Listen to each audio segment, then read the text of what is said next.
ഒരു കുട്ടി തൊട്ട് ഉണ്ടായി ഒരു കുട്ടി രണ്ട് കുട്ടി അങ്ങനെ ആകുമ്പോൾ ഡിഫറൻസ് ഫീൽ ചെയ്തിരിക്കുന്ന അവര് സ്വന്തമായിട്ട് തന്നെ എല്ലാം റെസ്പോൺസിബിലിറ്റിയോടുകൂടെ ചെയ്യും.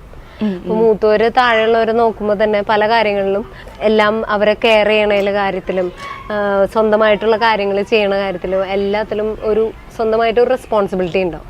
ഇപ്പോ കുറെ കുട്ടികളാവുമ്പം നമ്മുടെ ഫാമിലിയുടെ ഉള്ളിൽ പ്രശ്നങ്ങളും പുറത്തായാലും ചിലപ്പോൾ കളിയാക്കലും കാര്യങ്ങളൊക്കെ ഉണ്ടാവുമല്ലോ, നാട്ടുകാരായാലും അവർ അങ്ങനത്തെ പ്രശ്നങ്ങളൊക്കെ നേരിട്ടുണ്ടോ?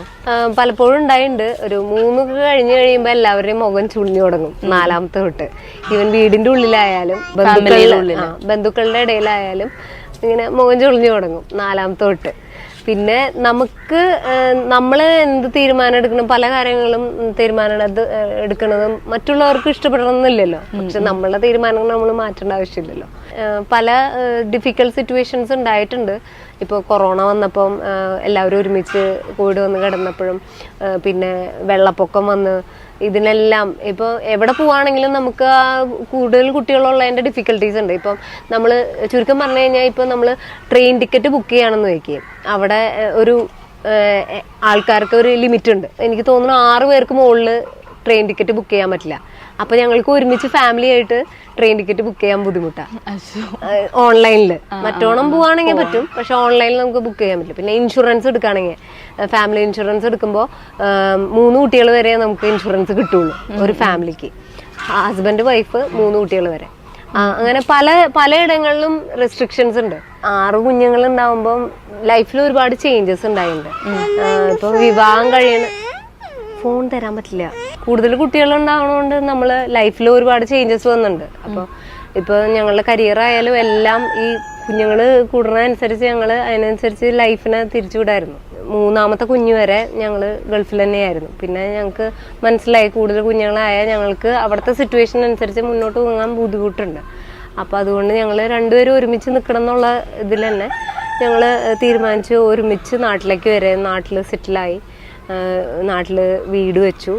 അങ്ങനെ ഞങ്ങൾ ഇവിടെ പിന്നെ ഒരു എന്ത് ജോലി കിട്ടുന്നുള്ളൊരു ഉറപ്പുണ്ടായിരുന്നില്ല. അപ്പോൾ ജിനോ 3ാമത്തെ കുഞ്ഞായ സമയത്താണ് LLBക്ക് ചേരുന്നതും LLB കംപ്ലീറ്റ് ചെയ്യണതും. അപ്പൊ ഇതിനു മുന്നേ വേറെ പ്രൊഫഷൻ ആയിരുന്നു. ചേച്ചി ദുബായിൽ വർക്ക് ചെയ്തിരുന്നു.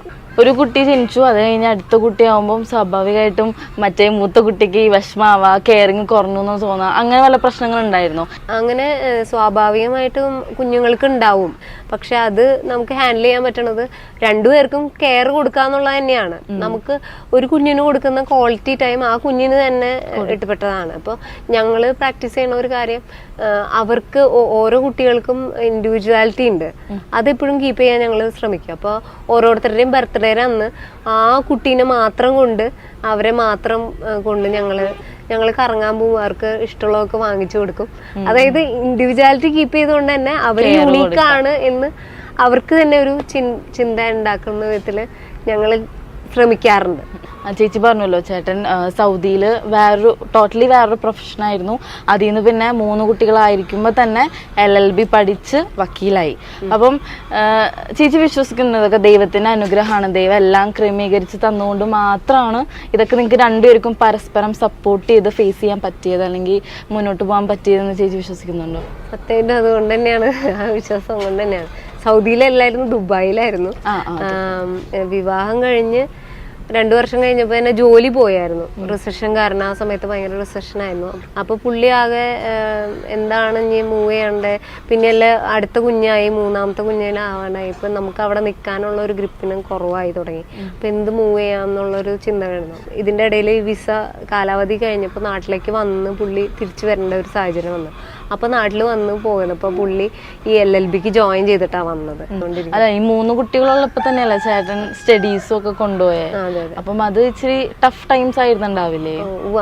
ശരിക്കും പറഞ്ഞാൽ ഞങ്ങൾക്ക് 2 പേർക്ക് ഇൻകം ഇല്ല. നാട്ടിലേക്ക് വന്നു, വീട് പണിതുകൊണ്ടിരിക്കുന്നു, ഹോം ലോൺ എടുത്ത് വീട് പണിയുന്നു, അപ്പോഴും ഇൻകം ഇല്ല.